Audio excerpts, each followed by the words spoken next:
আমার ভাই যারা নতুন রাজনৈতিক দল গঠন করেছেন এনসিপি, তাদের অনেক রকমের বক্তব্য আছে যেগুলো আমরা নিজেরাও ধারণ করি আমাদের অভ্যুত্থানের অঙ্গীকার হিসাবে, কিন্তু সেগুলোকে একটা বাস্তব রূপ দিতে হবে এবং বাস্তবের নিরিখে কথা বলতে হবে। আমরা যেন এমন কোনো প্রস্তাব না দেই যাতে করে ভবিষ্যতে সেই প্রস্তাবগুলো, সেই আদেশগুলো প্রশ্নবিদ্ধ হয়, কেউ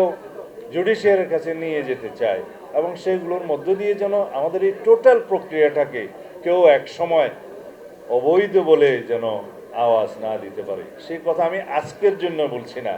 আগামী 5 বছরের জন্য বলছি না, আগামী 10 বছর পরে বা 15 বছর পরে যাতে এই প্রশ্নটা নিয়ে কেউ আদালতে না যেতে পারে, সেই রকম একটা ভিত্তি আমাদের এখনই রচনা করতে হবে। সুতরাং আমরা অতি সাবধানে আমাদের